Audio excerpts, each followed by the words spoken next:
Hello everyone, हम अरुण कुमार यादव।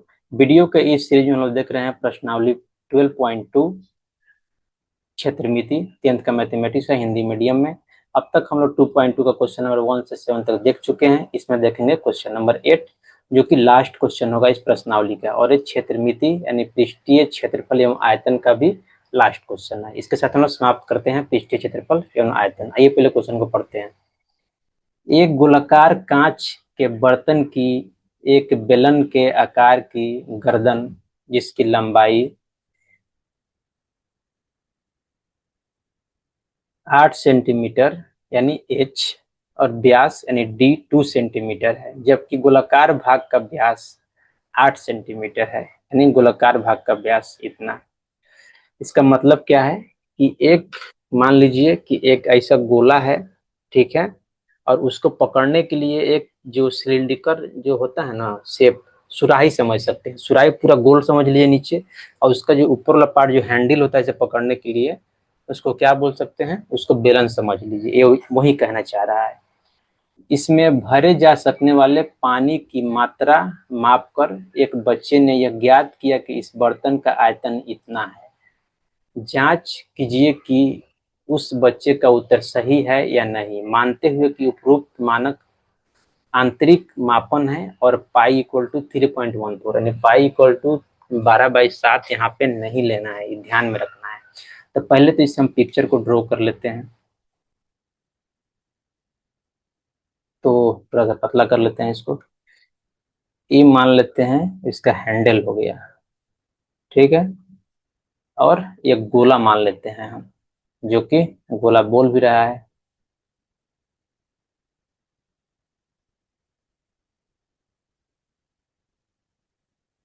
ये गोला हो गया।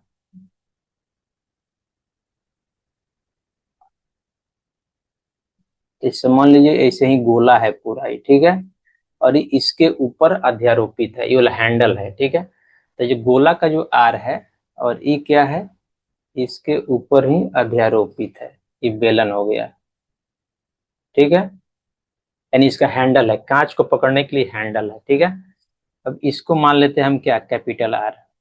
जो इस गोला का जो जो त्रिज्या होगा इसको कैपिटल आर मान लेते हैं। कैपिटल आर कितना दिया हुआ है, कैपिटल आर ने दिया है, डी दिया हुआ है, यानी 8.5/2, 8.5/2 सेंटीमीटर, ठीक है।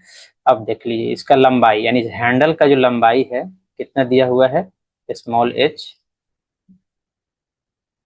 यहाँ देखिए 8 सेंटीमीटर।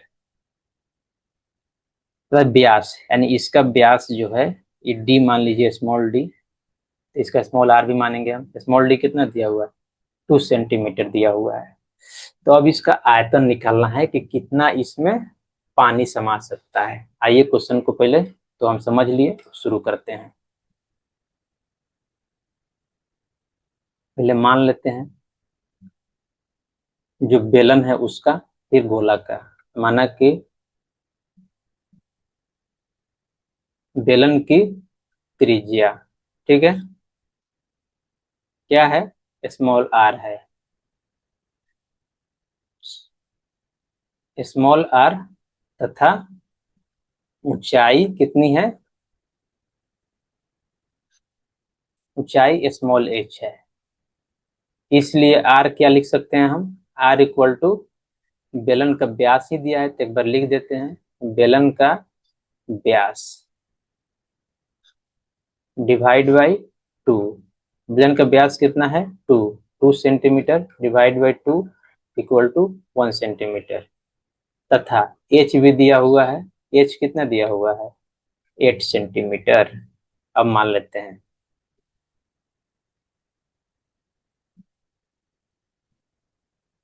गोले की त्रिज्या,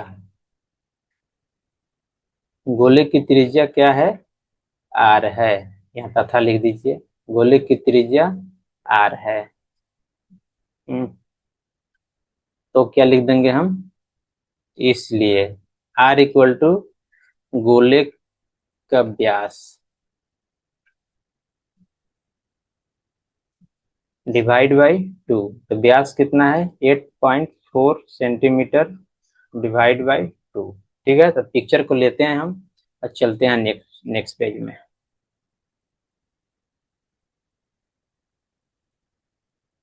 मेरा पिक्चर हो गया, अब सब कुछ निकल गया है। अब लिखते हैं इस ठोस का आयतन, जो भी ठोस है, ये जो बना है ठोस का आयतन। ठोस तो इसको नहीं बोलेंगे, पानी समा रहा है इसमें, तो ये खोखला है अंदर से। देख लेते हैं क्वेश्चन में क्या बोला है इसको। बर्तन लिख देते हैं। अब बर्तन का आयतन, ये कांच का बर्तन है, बर्तन का आयतन क्या हो जाएगा? बर्तन का आयतन बेलन का आयतन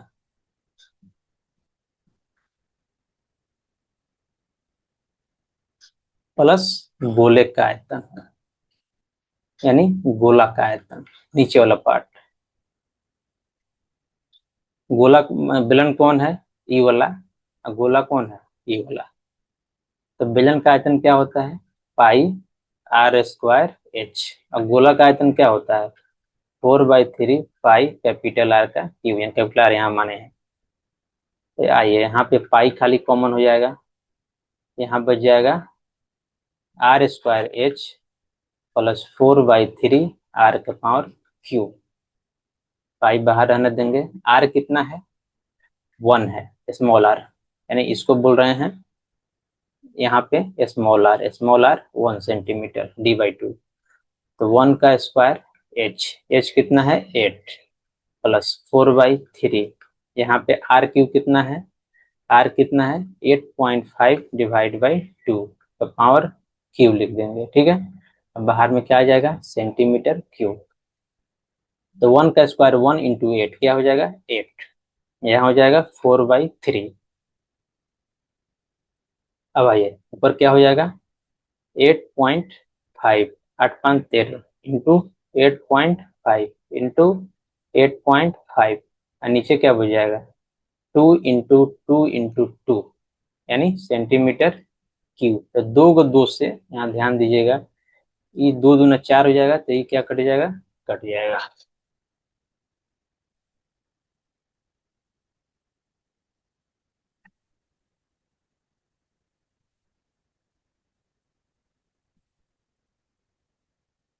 अब भैया थोड़ा और आगे बढ़ते हैं। यहाँ let me change the colour, black is okay. या पाई यहाँ हो जाएगा 8, यहाँ हो जाएगा 4, तो कट गया है। तो ऊपर क्या बच जाएगा? 8.5 into 8.5 into 8.5 divide by 3 into 2, नहीं बच जाएगा सेंटीमीटर क्यूब। इसको ले लेते हैं, नेक्स्ट में चलते हैं।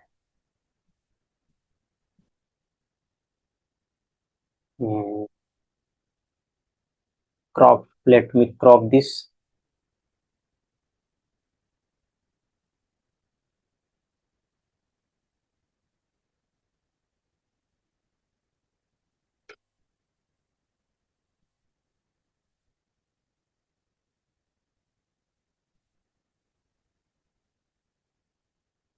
सेंटीमीटर क्यूब है, पाई तो बाहर हो जाएगा।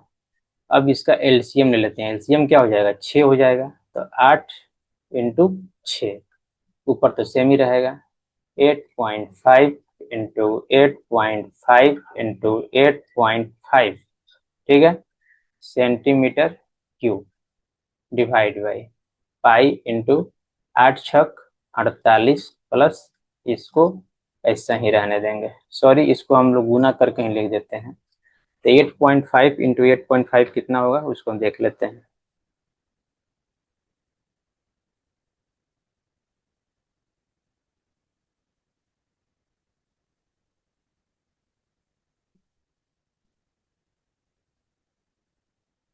8.5 इंटू 8.5 हो जाएगा 614.125 डिवाइड बाई 6 सेंटीमीटर क्यूब। यहाँ पाई को कितना रखना है? 3.14, इसको ऐड कर देंगे तो 0.14 ऐसे हो जाएगा। 8×4 = 12 के 2, हाथ में 1, 4×1 = 5, 1 = 6 डिवाइड बाई 6 सेंटीमीटर क्यूब। क्या होगा? 3.14, और उसको गुना करेंगे ऊपर वाला को, दोनों पार्ट को। तो कितना आ जाएगा, तो इस दोनों को गुना करेंगे, इसको और इसको, तो कितना आ जाएगा 1928.35 डिवाइड बाई 6 सेंटीमीटर क्यूब। अब फिर इसको 6 से डिवाइड करेंगे, तो 6 से डिवाइड करने पर कितना आ जाएगा 321.39 सेंटीमीटर क्यूब। ये क्या आ गया, मेरा वॉल्यूम यानी आयतन आ गया। अब देखते हैं क्वेश्चन में कितना दिया हुआ है, 345 सेंटीमीटर क्यूब। नेक्स्ट, अब आइए चुकी, देखते हैं कौन निकाला है, उसका नाम पढ़ लेते हैं।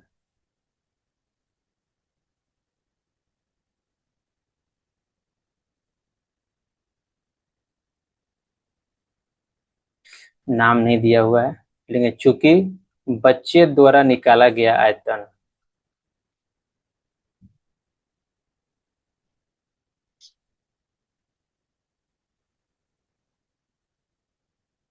कितना है, 345 सेंटीमीटर क्यूब है। और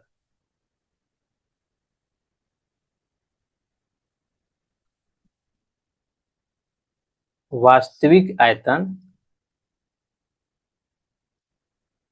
321.39 सेंटीमीटर क्यूब है। अतः बच्चे द्वारा निकाला गया आयतन सही नहीं है।